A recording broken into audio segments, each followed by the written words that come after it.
Victoria Sterling's merger call was crashing. No interpreter. Billion-dollar deal dying. Jerome Washington reached over just to mute the radio, trying to help. The Bluetooth headset crackled with static. "Richard," I said, the translator, "not the tech lead. Do you even hear me?" The Mercedes purred through downtown traffic, tinted windows turning the afternoon into a private storm. Jerome Washington kept his eyes on the road, both hands at 10 and 2, calm, deliberate. "Keep your monkey hands off my car." The air stopped. Jerome's hand froze mid-reach. His reflection in the rearview mirror caught her eyes sharp, cold, something primal flickering behind the polish. "Excuse me?" She leaned forward, lips tightening.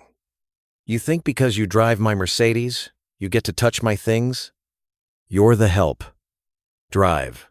Jerome said nothing. The city's hum filled the silence. Engines, wind, the faint rattle of the air vents. "Put the partition up," she snapped. "I don't want to see you." The glass barrier slid up with a soft hiss, separating them completely. Her voice behind it blurred into muffled anger. Inside his half of the car, Jerome inhaled slowly through his nose. The scent of leather, faint cologne, and humiliation mixed in his lungs. He adjusted the mirror so he wouldn't have to see her anymore. 3 years ago, he'd worn a suit sharper than the one she was wearing now. Today, he wore a driver's uniform and a silence that weighed more than any insult. Behind the partition, she shouted again. "Get me someone, anyone who speaks Japanese. The delegation lands in 90 minutes. If this fails, we're finished." It was no odging. Problem, time. "We've met her." Jerome glanced at the clock. 90 minutes. A timer. She cursed under her breath, calling another number. The same static, the same failure. "I don't care if it costs 50,000. Just fix it." Call ended. Another. Ended. Her voice cracked into the empty air. "God, why does everything fall apart at once?" The car kept moving. Smooth. Obedient. Indifferent. Jerome's fingers tightened on the wheel. He'd spent 2 decades navigating crises where one wrong word could collapse nations. Now he drove a woman who couldn't hold a phone call together. He thought of his mother's voice from the hospital, soft, fading, and his daughter's from medical school, bright and hopeful. "You're still the smartest man I know, Dad." In the mirror, he caught a glimpse of Victoria Sterling, hair immaculate, lipstick perfect, panic eating the edges of her confidence. The irony was unbearable. Her empire was crumbling, and the man she called Monkey was about to save it. He pressed the button to lower the partition halfway. The motor whirred. Slow, deliberate. "Miss Sterling," he said evenly. Her head jerked up. "What now?" "You said you needed a translator." "I need someone competent, not." "What languages?" The question stopped her. "What?" "For your meeting," he repeated, calm as stone. "Which languages do you require?" "Why does that matter to you?" "Because I might be able to help." The car turned a corner, sunlight flashing across her stunned face. Behind his stillness, something had shifted.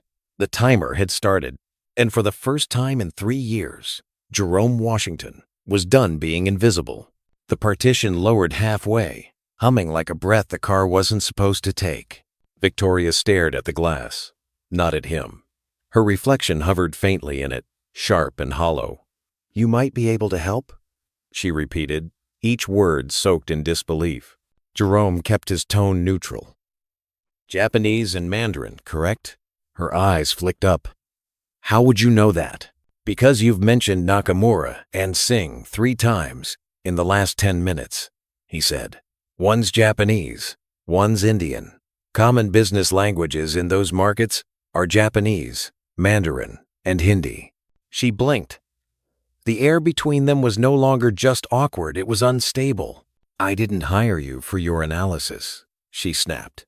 "No, ma'am," Jerome said. "You hired me to get you where you need to go. I'm just making sure we arrive in one piece." The silence afterward was different. Less contempt, more confusion. Victoria returned to her phone, but the calls kept failing, one after another.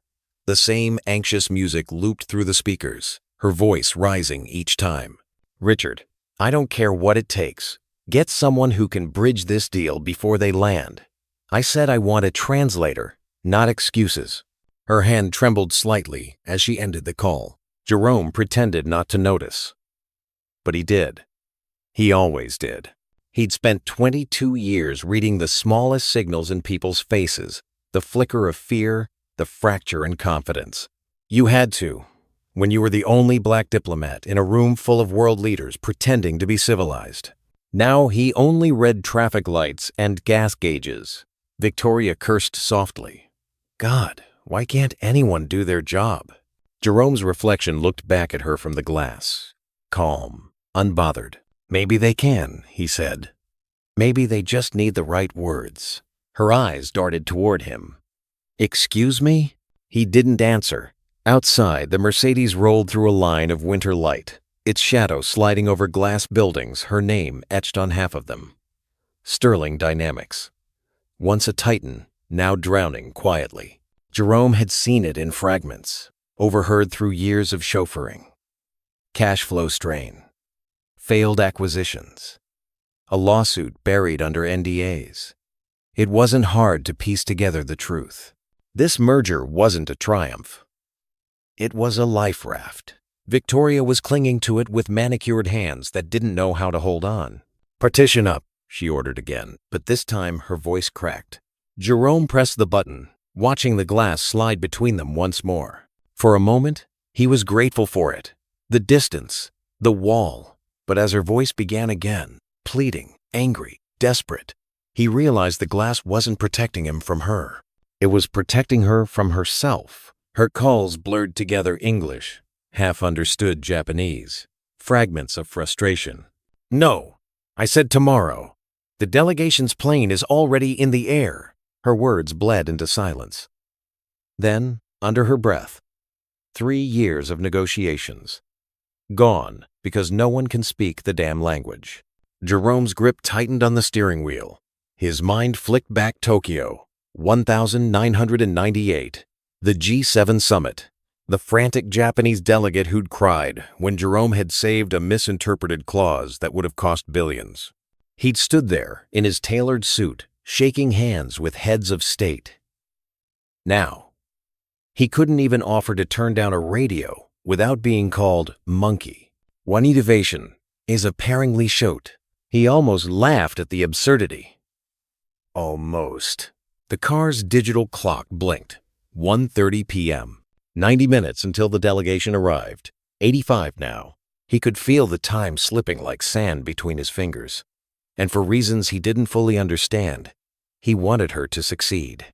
Not because she deserved it, but because failure would prove her right. That people like him didn't belong where she Saturday. He rolled his shoulders, exhaled. Let the bitterness bleed out before it became poison. Behind the glass, her voice wavered again. "Richard, if we lose this deal, the board will vote me out. Do you understand? Out." She looked small now, just a silhouette framed by tinted glass and panic. Jerome adjusted his mirror slightly, just enough to see her face reflected in fragments. A woman unraveling under her own arrogance. He didn't speak again, not yet. But in his mind, the gears were already turning. He could fix this. He knew it down to his bones. He'd done harder things, brokered ceasefires between men who'd killed each other's brothers, navigated tempers sharper than knives. Saving a CEO from herself would be easy. He just had to decide whether she was worth saving. Outside, the light turned amber, then red. The Mercedes slowed, waiting. Inside, between the hum of the engine and the muffled panic of a woman losing control, Jerome Washington made a choice. Not yet. Not until she needed him. Not until the clock ran down and she realized the glass wall she'd built wasn't just separating her from him. It was keeping her from survival. The light turned green. He pressed the accelerator gently. The countdown had begun. The phone rang again. This time, Victoria didn't even say hello, she barked. "Richard, do you have anyone yet?" Jerome could hear the muffled response through the headset. "What do you mean everyone's booked? You're telling me there's not a single interpreter in Los Angeles?" Then fly one in. I don't care. She hung up, exhaled hard, and stared out the window as if the skyline itself had betrayed her. Jerome checked the dashboard clock. 79 minutes. The words she'd thrown earlier, "Keep your monkey hands off my car," still hung in the air, but something in her tone had shifted. Her confidence was leaking, drop by drop. When the car pulled into the Sterling Towers private garage, the security gate hesitated before opening, like even the machine sensed her unraveling. She muttered to herself, "I built this company from nothing, and now one translation error will kill it." Jerome parked in the executive bay. "Stay here," she ordered, voice brittle. "I need 5 minutes to think." "Yes, ma'am." The door slammed, echoing down the concrete. Jerome leaned back against the seat, eyes closed. 5 minutes. He remembered when 5 minutes had been enough to save lives. Wars had paused for less time than this. He looked at the car clock again. 75 minutes. When she returned, she wasn't pacing anymore. She was shaking. They just moved the meeting up. 45 minutes. Jerome turned, his voice level. "They want to see you before landing? They're in the air, but their legal team is connecting via satellite. It's happening early. I don't even have an interpreter. As a people, then we have 45 minutes, he said. Plenty of time." She stopped. "Plenty? Are you insane?" He smiled faintly. Victoria stared at him like he'd spoken a foreign language, and he probably could have. "You keep talking like you know something," she said. "What exactly do you know, Jerome?" He met her gaze through the mirror. "I know panic when I hear it. I know the sound of people about to destroy something because they think there's no other option. And I know Japanese business etiquette requires an apology before any deal continues." Her jaw tightened. "I don't owe anyone an apology." "Not them," he said. "To yourself." She blinked, not understanding. Then her phone buzzed. A new name on the screen. Nakamura Holdings incoming video call. Her fingers hovered, shaking. "If I mess this up, it's over." She swiped to answer. The screen filled with 4 faces, stern, waiting. Japanese executives with eyes that didn't forgive easily. Jerome turned off the engine, reached for his gloves. "Miss Sterling," he said quietly, "may I make a suggestion? I don't have time for bow first." "What?" "When the call begins," he said, "bow before speaking. It signals humility. They'll notice." "Jerome, this isn't some movie. Do it." The firmness in his voice made her pause. She'd never heard him command anything. The call connected. Nakamura spoke first, words rolling in Japanese, low and formal. Victoria's confidence faltered instantly. Good evening," she started. "So sorry for—" She hesitated. Then did it bowed. Awkward but genuine. Jerome, still outside the frame, murmured under his breath in perfect Japanese. His tone matched Nakamura's cadence like music. The Japanese man blinked, surprised, then nodded. His next words were slower, kinder. Victoria's confusion deepened. "What did he just say?" "He said your apology was accepted," Jerome replied. Calm, precise. She looked at him. Really looked for the first time that day. "You speak Japanese?" "Among others." He handed her a tablet from the passenger seat. "These are the key negotiation points they'll test you on. Their phrasing means more than the words." She took it, stunned. How did you?" "I've been listening for 3 years," he said. "You'd be surprised what people learn when they're invisible." On the screen, the Japanese team spoke again, testing her. Jerome translated quietly beside her, his voice even, steady. For the next 20 minutes, the chaos that had ruled her world turned into order. Every time she faltered, he guided her. Every mistranslation he caught before it cost her. When the call ended, Nakamura smiled faintly. "We look forward to meeting you in person, Miss Sterling. Your interpreter is exceptional." The call disconnected. Victoria turned to him, dazed. "Jerome, what are you?" He adjusted his gloves. Someone who's been underestimated before. She laughed once, disbelieving. You're what, some kind of genius cab driver? He didn't answer. He opened her door instead. You have 40 minutes, ma'am. Let's go save your company. In the elevator, the numbers climbed slowly. The ticking of her smartwatch was deafening. Victoria stared at his reflection beside hers. His posture was calm, his face unreadable. Finally, she whispered, Why are you helping me? Because it's my job, he said. That's not an answer. He met her eyes. It's the only one that matters right now. The elevator dinged. The doors opened. 40 minutes left. The first escalation had begun. The boardroom smelled like new paper and nerves. Victoria stood at the head of the table, pretending not to shake. Her assistant fumbled with the projector. On the far screen, 3 time zones blinked in digital red. Tokyo, Mumbai, Los Angeles.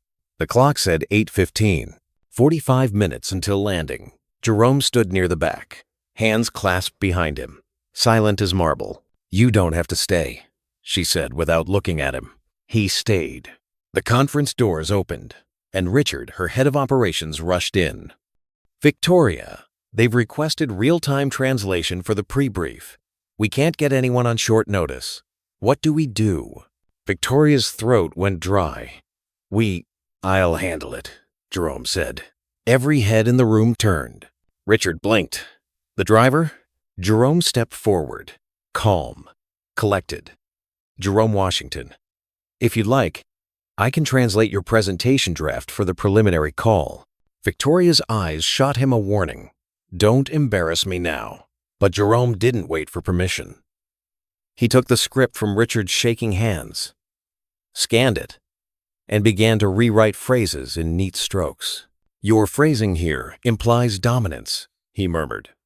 In Japanese, this line reads as disrespect. Use mutual progress instead of market leverage. Richard stared. You read Japanese? Jerome didn't look up. Fluently. It is no backers. Victoria wanted to speak, to demand an explanation, but something in his poise stopped her. He didn't move like an employee. He moved like a man who'd commanded rooms far more dangerous than this. When the translation was done, he handed the papers back. You'll open with respect, then present innovation as shared opportunity, not ownership. Richard nodded automatically, as if hypnotized. The assistant whispered, He's good. Victoria shot her a glare, but the whisper lingered in the air like a small truth no one could deny. The clock on the wall ticked again, 8:35. Jerome turned to leave. Wait, Victoria called, softer than she meant. He paused at the door. Her voice lowered. Why are you helping me? He looked at her, and for the first time since the insult, his expression wasn't guarded, just tired, because no one else is. She flinched, almost imperceptibly. You shouldn't be here, she said. He smiled faintly. Neither should you. Not like this. She didn't understand until he added, You built this company to prove something, not to lead something. There's a difference. The words hit like quiet thunder. Victoria turned away, angry at how much they stung. You don't know me. I've been driving you for 3 years, he said. I know every phone call you've made in the back of that car. I've listened to you win and crumble and curse and beg. You're not cruel, Miss Sterling, just afraid. The room fell still. Even the assistant stopped typing. For a moment, the CEO who'd humiliated him couldn't look at him at all.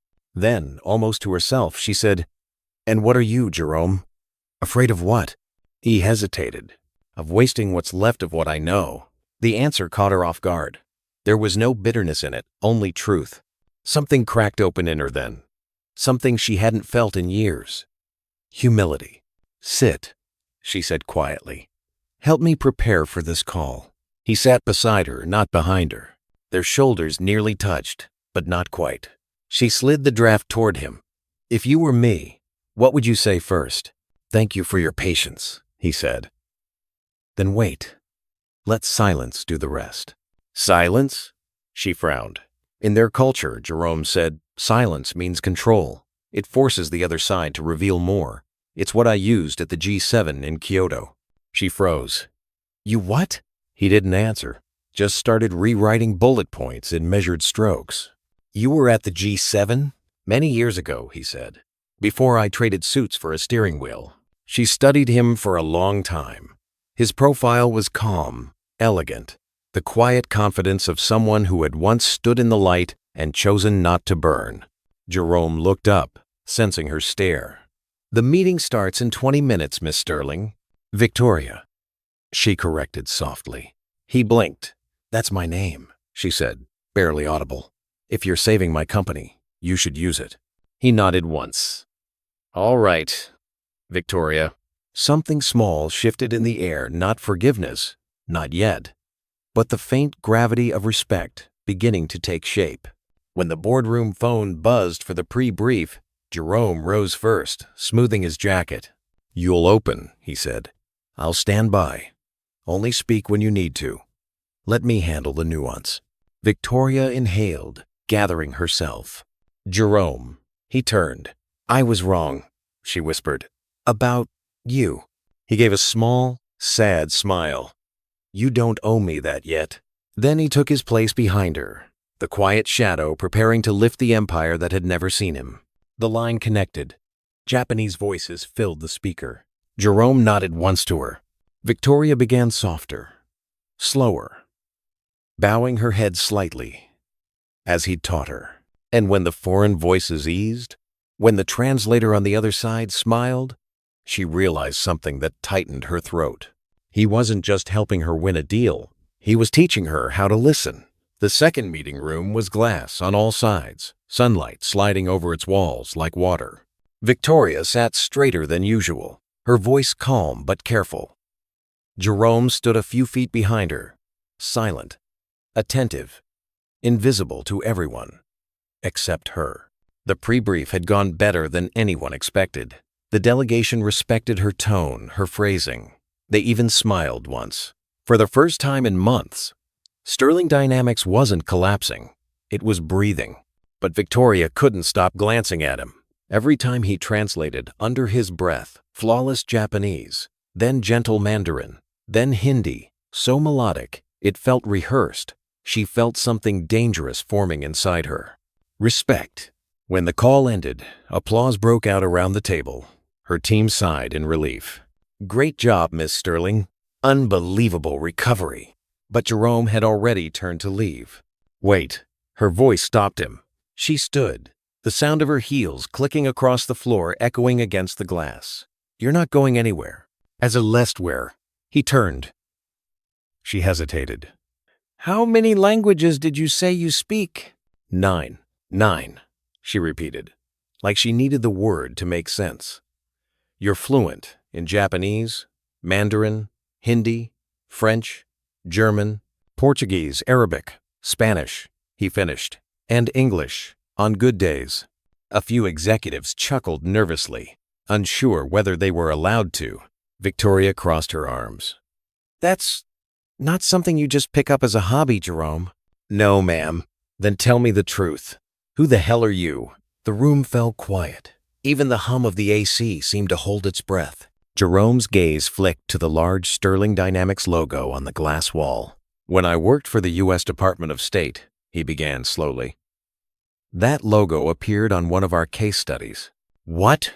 You were the company that shipped defective medical tech to Singapore in 2012. It almost collapsed the trade deal between the Pacific Bloc and the U.S.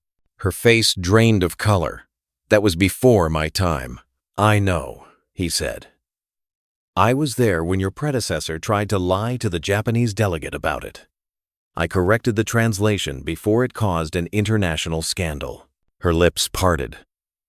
You were in that meeting? I was the interpreter, he said simply. Back then, my badge read, Chief Diplomatic Liaison, East Asian Economic Council. The room went still. Richard, her operations head, actually laughed once, thinking it was a joke. Then he saw Jerome's face. It wasn't a joke. You were a diplomat? Jerome nodded. Until 3 years ago. What happened? He didn't answer right away. My wife got sick. Insurance wouldn't cover treatment outside the U.S. I needed cash, not clearance. So I resigned. He adjusted his cuffs, calm as always. Sterling Transportation offered good pay. And silence. The weight of that word silence lingered. Victoria looked at him like seeing him for the first time. A man she'd called monkey. A man who'd been in rooms she could only dream of entering. She exhaled shakily. You could have told me. He met her eyes, unflinching. You weren't listening. The quiet that followed wasn't comfortable. It was recognition, the kind that made the skin prickle. Outside, clouds moved across the glass walls, shadows sliding over their faces. Richard muttered, If the delegation finds out about his background, they'll trust us instantly. It's gold. Jerome turned sharply. I'm not leverage. No, of course not. Yes. You were about to say it, Jerome said evenly. That's how these rooms work. The moment a man of color surprises you, he becomes a resource, a token, an asset, never just a person. No one spoke. He stepped closer to the table. You all see competence, but you still look at me and see a driver. Do you know how many rooms I've been in where men half as capable were called sir before they even opened their mouths? Victoria swallowed hard. He turned to her. You asked who I am. I'm the man who's been invisible long enough to understand how you all sound from the other side of the glass. The boardroom was silent, except for the ticking of the wall clock. Victoria found her voice, soft but trembling. Then why are you still here, Jerome? You don't owe me anything. Then as restated was held as the Flang Force. He looked down at the folder in his hands, the briefing notes he'd just saved. Because walking away from a burning building doesn't save the people trapped inside. For a second, no one breathed. Then he gathered the papers and began to leave. Jerome? She said again. He paused at the doorway. Her voice cracked. I didn't know. He turned slightly. That's the problem. Then he was gone down the hallway, into the hum of an office that had never once asked for his name. The silence that followed was unbearable. Richard whispered, You think he's really who he says? Victoria glared. If he isn't, explain how we're still in business right now. No one had an answer. She turned toward the glass wall, her reflection staring back proud, powerful, and suddenly very small. For the first time, she felt the burn of shame, not as weakness, but as truth. Outside, Jerome stood alone by the window overlooking the city. The skyline shimmered sharp, distant, untouchable. He checked his watch. 40 minutes until the delegation arrived. Then, behind him, a voice he didn't expect. Mr. Washington. Victoria.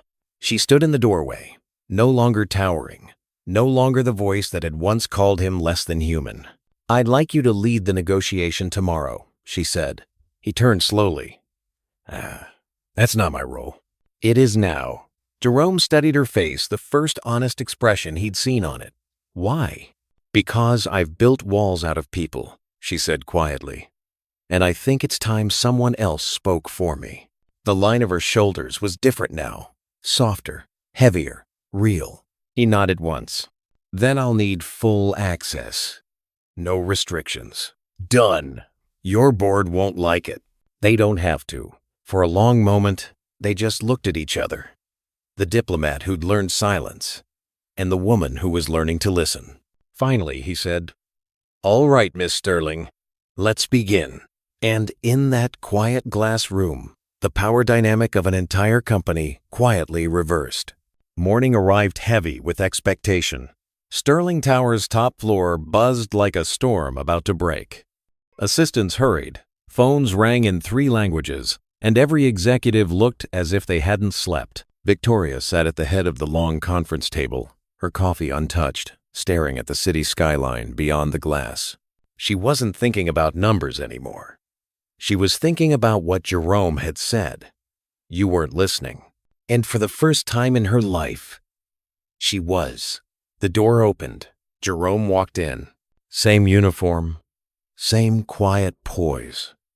But something in the air shifted when he entered, the kind of presence that made people straighten their backs without knowing why. He carried no papers, just his tablet and a small black notebook. Richard frowned. "You're actually letting him sit in? On a billion-dollar merger?" Victoria didn't look up. "He's leading it." The room went still. Richard's face reddened. "He's a driver." Jerome set the tablet on the table gently. "Former driver, current problem solver. Let's begin." The authority in his tone silenced the protests faster than any rank could. Victoria glanced up. Her voice was even. "Mr. Washington has experience negotiating multi-nation trade accords. He'll serve as liaison and interpreter. Every statement goes through him." "Victoria," Richard hissed. "The board will." "The board isn't in this room," she said. That was the end of it. They spent the next hour preparing for the delegation's arrival. Jerome rewrote the entire presentation structure, not with flashy slides, but with cultural choreography.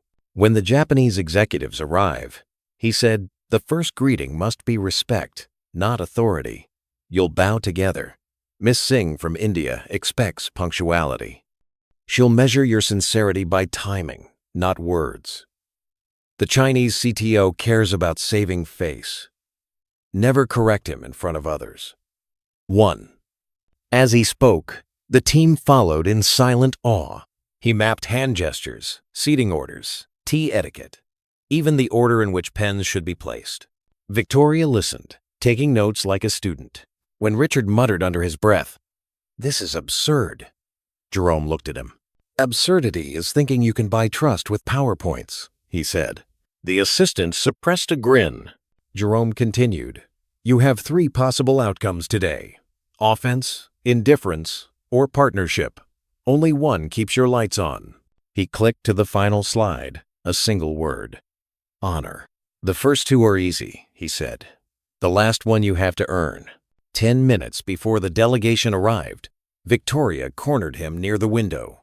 The morning sun cut across his face, sharp lines, calm eyes.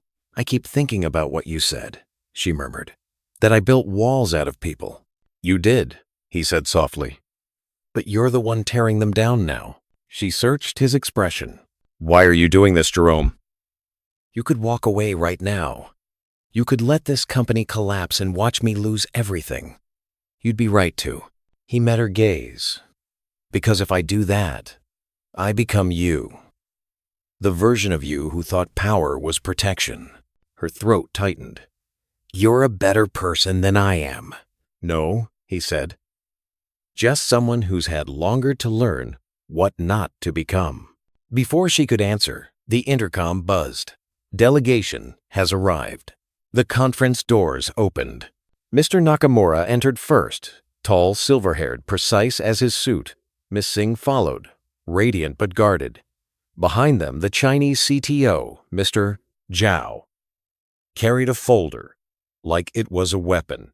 Jerome stepped forward, bowing deeply. "Sterling Dynamics welcomes you. We are honored by your time."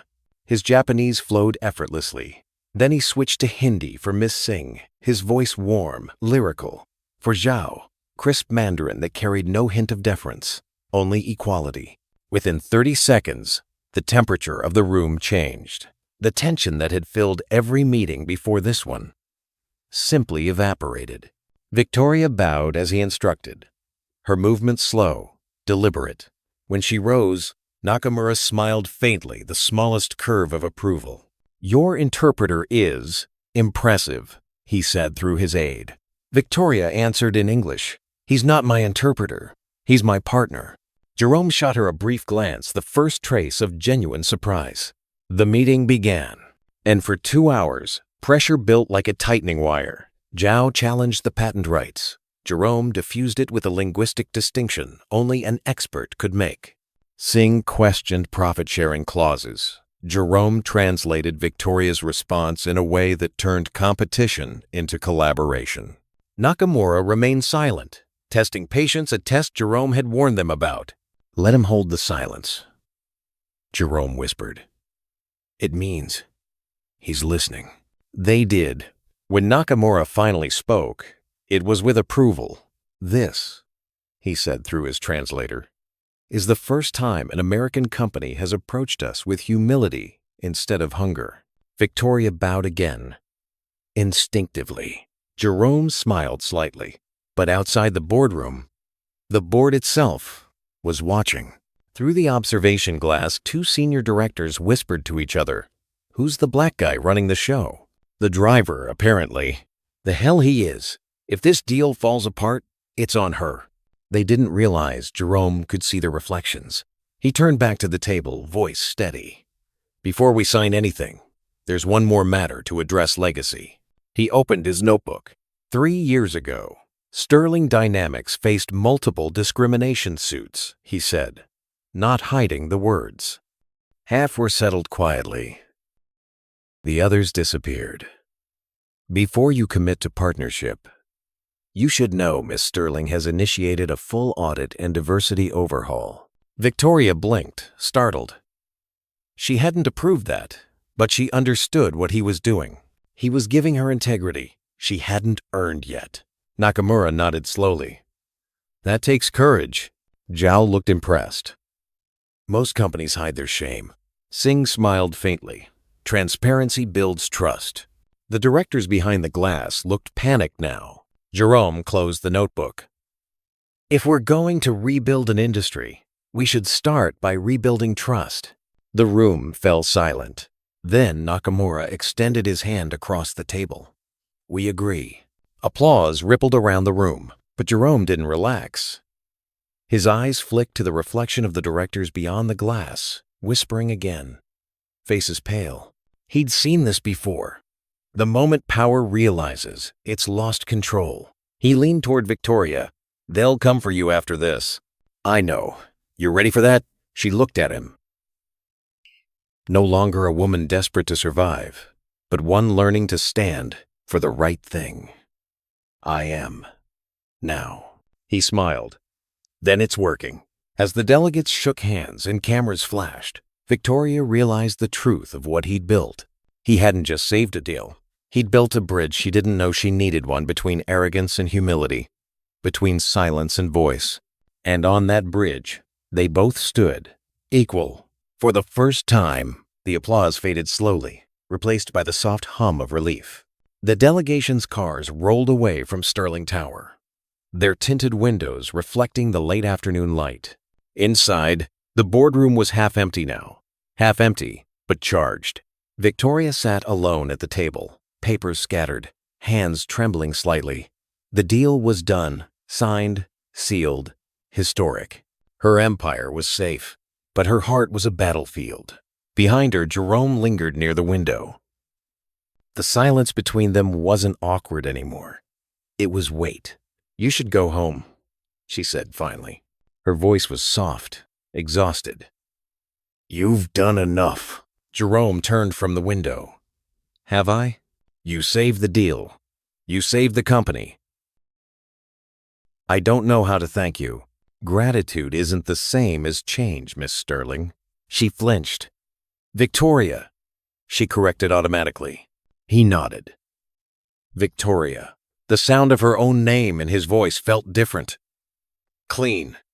Steady. Real. He took a few slow steps toward the table.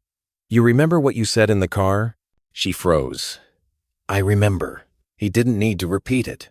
The words hung there, ghosts between them. "I was angry," she said quietly. "Scared. I lash out when I lose control." He looked at her, and for the first time, there was no judgment in his eyes. Just weariness. "I've seen men destroy countries because they couldn't control fear," he said. "You destroyed people." She blinked hard. "I know." He studied her a moment longer, then exhaled. "The difference is, you can still fix what you broke." Her voice cracked. "You think I can?" "I know you can," he said. "But only if you stop treating people as mirrors for your power. Start treating them as proof of your humanity." The room went quiet again. Then Victoria stood, walked slowly toward him, and said the words that had been building in her throat all day. I'm sorry. It wasn't loud. It wasn't polished. It was real. Jerome closed his eyes for a moment, letting it settle. When he opened them, there was something softer there. Not forgiveness yet, but grace. I know, he said quietly. They rode the elevator down together in silence. At the 22nd floor, the doors opened. Several employees stepped in, whispering to each other. When they saw Jerome standing beside her, they froze. Victoria didn't move away. She didn't hide him behind her authority. Instead, she turned to the group. "Everyone," she said, "meet Mr. Washington. He's the reason you still have jobs." The words landed like thunder. Jerome's gaze dropped. Modest. "Ma'am," she cut him off. "He's not just my interpreter. He's my new vice president of international relations." The elevator went silent. Then one of the assistants, a young intern, started clapping. Awkwardly, sincerely. The others joined, one by one, until the sound filled the elevator shaft like applause from a world finally catching up to truth. Victoria smiled faintly. "You're going to have to get used to people seeing you, Jerome."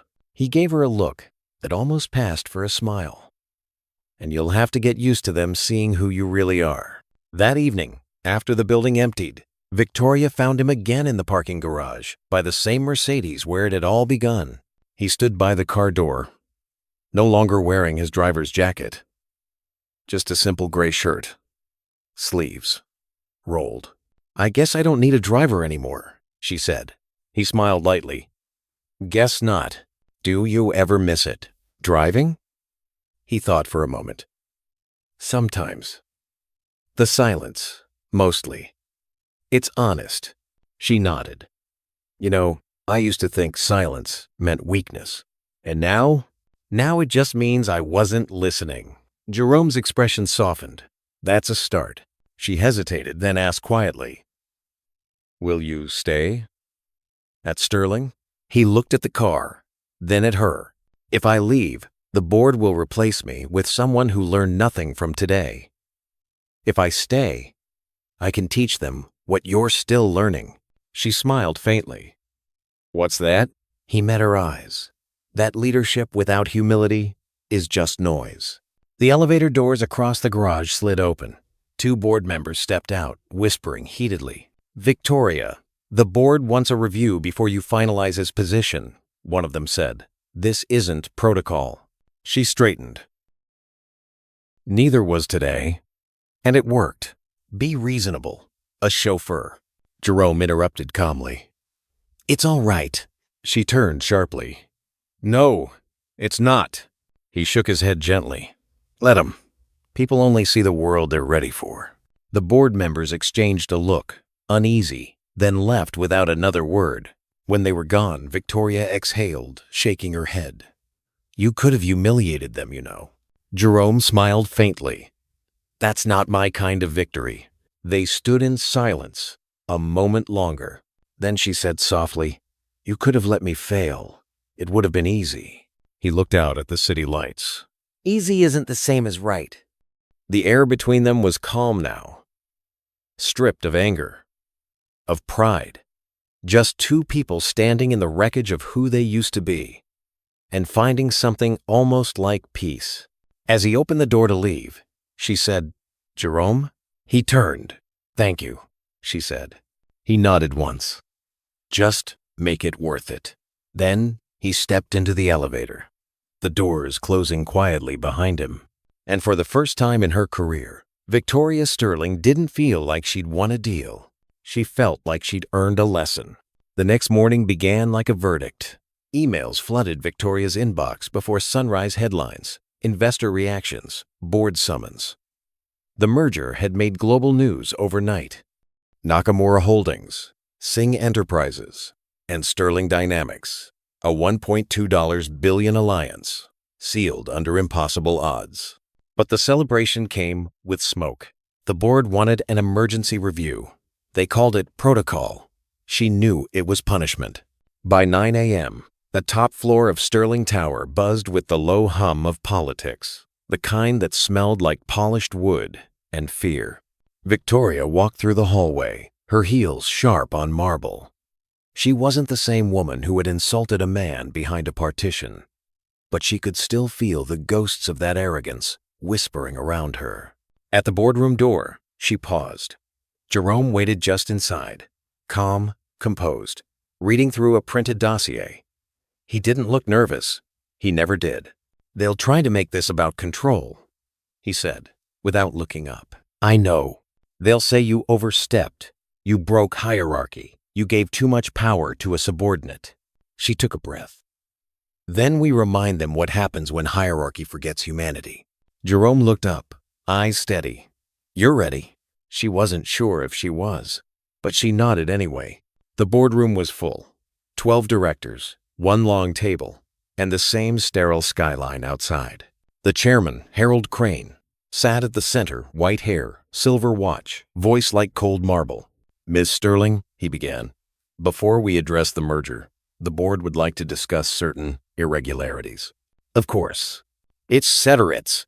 Namely," he continued, "why an unvetted employee, a driver, was placed in charge of critical international negotiations." Murmurs rippled through the table. Victoria sat perfectly still, because he was the only one in the building who could do it. Crane's eyebrow twitched. "And you decided this without consulting the board?" "I decided it because the company was dying. You had your chance for 3 years. He gave us another one in 3 hours." The room buzzed again, but this time with something closer to disbelief than anger. Crane leaned forward. "You expect us to believe this man saved $1 billion deal with charm?" "Not charm," said another voice. All heads turned. Jerome stepped forward. "With language," he said. "With respect. With truth." The room went silent. Crane frowned. "You're out of line, mister." "Washington," Jerome said. "Jerome Washington." He laid a folder on the table. "In this dossier, you'll find transcripts from yesterday's negotiations. Every key clause that kept this company alive exists because someone in this room trusted silence long enough to listen." Crane didn't open the folder. "You presume much for a man in your position." Jerome smiled faintly. "You're assuming my position hasn't changed." The directors exchanged glances. Victoria stood. "Effective immediately, Mr. Washington will serve as Senior Vice President of International Relations." The room erupted. Voices clashed outrage, disbelief, whispers of liability and optics. Crane slammed a hand on the table. "You can't unilaterally promote him without board approval." Victoria looked him dead in the eye. "I just did." Crane's face reddened. "This is not how corporate governance works." "No," she said, "but it's how leadership does." The tension fractured as the door opened. A voice called from the hallway. "Incoming conference from Tokyo and Mumbai. The partners are waiting." Victoria turned toward the board. "You wanted proof? Watch." The large screen flickered to life. Nakamura, Singh, and Zhao appeared in 3 squares, each with their advisors behind them. Crane forced a smile. "Gentlemen, congratulations on the merger." Nakamura interrupted him, voice cold. "We would prefer to speak with Mr. Washington." The room froze. Jerome stepped forward slowly. "Good morning, gentlemen." "Good morning," Nakamura replied. "You handled yesterday's negotiation with honor. We expect you to oversee our integration process personally." Ms. Singh added, "If he is not given full executive authority, our agreement will be reconsidered." Zhao nodded. "We prefer stability and trust." The directors looked like dominoes falling in slow motion. Crane tried to salvage composure. "That's unexpected." Victoria folded her arms. Jerome remained composed, but his eyes softened. "Thank you," he said to the delegates. "We'll honor that trust." When the call ended, the board sat in stunned silence. Victoria looked around. "Any objections?" No one answered. Crane swallowed hard, the sound sharp in the quiet. Motion carried. Victoria smiled. "Excellent." She turned to Jerome. "Welcome to the executive team." After the meeting, the news spread through the building faster than any memo ever had. Employees whispered in the halls, "The driver's the new VP." Others smiled quietly, whispering, "About time." By noon, half the staff had gathered in the atrium to see him step out of the elevator. He didn't make a speech. He didn't need to, but Victoria did. She stood on the balcony above the crowd, voice clear. This company was built on innovation, but innovation means nothing without integrity. Yesterday, one man reminded us what both look like. She gestured toward him. Jerome Washington didn't just save a deal. He reminded us that titles don't create leaders, character does. Applause began slowly, then spread like a wave. Jerome stood at the center of it, hands clasped loosely, humble as ever. He caught Victoria's gaze above the crowd. She mouthed one word, "Thank you." He gave a small nod, "Earn it." Later that evening, the two of them stood by the windows overlooking the city, the same skyline that had once been divided by a glass partition. "It's strange," Victoria said quietly. "All day people have been congratulating me for my vision." He chuckled softly. "That's how it works. People remember who signed the papers, not who wrote the truth. You're not angry? I've been invisible long enough to understand where to stand when the light finally hits." She looked at him. "You could take my job one day," he smiled. "I don't need it. I already have my purpose." "What's that?" "To build bridges where walls used to be." The office lights reflected off the glass between them, but this time, it wasn't a barrier, it was a mirror. Two figures standing side by side, equal in the reflection. And somewhere far below, in the hum of the city, the echo of applause still lingered, not for power, not for victory, but for justice finally done in public. The office was quiet again, the kind of quiet that only comes after applause has burned itself out, when the noise fades, and what's left is the sound of something honest, something human. The sky outside Sterling Tower had turned deep gold, stretching long shadows across the floor-to-ceiling windows. Most of the staff had gone home. Only a few cleaning lights glowed down the hall, reflections flickering faintly across the glass. Victoria stood by the window, barefoot now, her heels abandoned under the table. She'd been standing there for a long time, watching the city pulse below. The same city that had once made her feel invincible. Now it just looked alive and fragile. Behind her, soft footsteps approached. "I thought you'd already left," she said without turning. "I was going to," Jerome replied. "But I figured someone should make sure you remembered to breathe." She smiled faintly at the glass. "You always know when to talk, and when not to," he said. They stood side by side for a moment, their reflections twin ghosts on the window. "You know," she said, "the last time I stood in this office at sunset, I was rehearsing a speech for the shareholders. I thought if I sounded strong enough, I could make everyone forget how scared I was." Jerome looked at her quietly. "And now, she exhaled. "I just want to be worth the people who believed in me when I didn't." She turned to face him. "You could have destroyed me. Yesterday, this morning, even now. You had every reason to, and instead you gave me a chance to make it right." He nodded slowly. Her eyes softened. "And forgiveness?" He smiled faintly. "That one takes time." For a long while they didn't speak. The sun dipped lower, painting gold lines across the floor. Then Victoria asked, "Why didn't you ever fight back? Back then, when I said those things." He looked at her, his voice calm, almost tender. "Because I've negotiated with dictators, with generals, with men who've made peace out of fear. But I've never learned how to negotiate with someone who already decided my worth." The words hit her like a stone dropped into still water. Quiet, but deep enough to reach everything she thought she'd buried. She swallowed hard. "And now," he said, "I'm not asking for worth. I'm creating it." She blinked. "For yourself?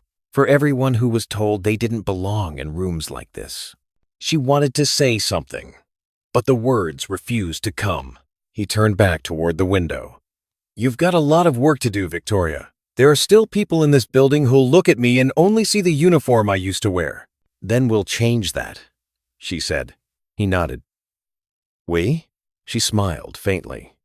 You're part of this company now. You're stuck with me. He laughed quietly. That's what I'm afraid of. She laughed too. The sound small but unguarded, the kind of laugh that doesn't perform for anyone. For a moment, it felt like peace.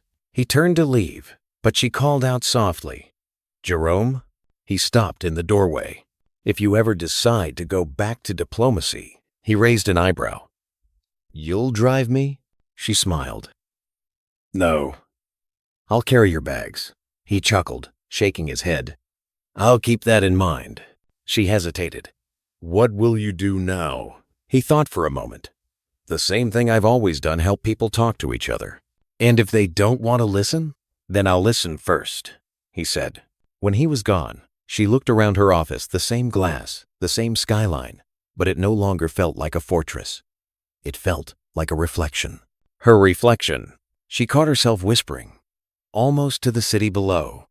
Some walls don't need to be broken. They just need someone brave enough to open the door. The last light of the evening touched her face, warm, forgiving. Somewhere down in the parking garage, the sound of an engine started, smooth and steady. For a second, she pictured him driving away, city lights glinting off the windshield. No partition, no barrier, no silence. Just a man who had once been invisible, now illuminated by his own quiet dignity. The next morning broke clear and quiet, the kind of morning that felt lighter, cleaner, as if the city itself had exhaled overnight. The lobby of Sterling Dynamics was almost unrecognizable. Reporters gathered outside, flashes stuttering through the glass, as employees passed in and out, their faces different, somehow curious, proud, awake. Inside, the company's logo gleamed on the marble wall. The glass partition that once separated executives from employees had been taken down early that morning. The workers who removed it joked that it wasn't holding anything up anyway. Numbered day, Victoria stood in the middle of the atrium, watching as light filled the open space. For the first time, the building didn't feel like a monument to her. It felt like a place people actually belonged. Behind her, Jerome's voice broke the silence. Didn't think I'd see that wall come down so fast. She turned, smiling. Turns out, glass doesn't weigh much when you stop pretending it's bulletproof. He laughed softly. You're learning. From the best, she said. They walked through the open space together.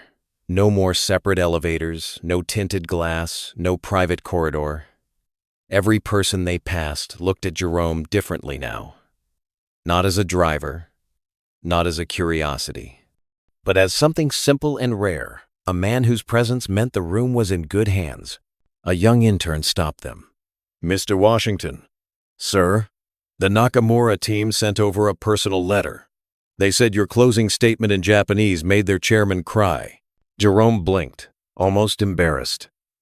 Tell them I only translated the truth. The intern grinned and ran off. Victoria watched him. They listen to you. He shrugged. They listen to what I remind them of. What's that? That everyone matters in the language they speak. They stepped into her office. The blinds were up now, sunlight pouring in freely. The desk was cleared. The glass partition between her workspace and the assistant's area gone. Feels strange, she said, looking around. I built all this to make me feel powerful. Now it just feels empty. Jerome studied her quietly. Empty's a good place to start. She smiled at that. You know, you should teach that to executives. Make it a seminar. How to stop being the problem. He chuckled. Wouldn't fit on a PowerPoint slide. She leaned against the window, thoughtful. Jerome, do you ever think about what you'll do next? After this? He tilted his head. I used to think about getting back to diplomacy, but now I realize this is diplomacy just closer to home. He gestured toward the open door. Every hallway here is a negotiation between fear and fairness. She nodded slowly. And what about me? What am I negotiating? He looked her in the eyes. Forgiveness. The word lingered like a soft chord, unresolved but beautiful. She exhaled, and something inside her settled. Then, I'll start there. Later that afternoon, the company gathered in the atrium for a press conference. The media expected a victory speech about profit margins and expansion. Instead, Victoria stepped to the podium with Jerome beside her. Her voice carried across the crowd, measured, humble, real.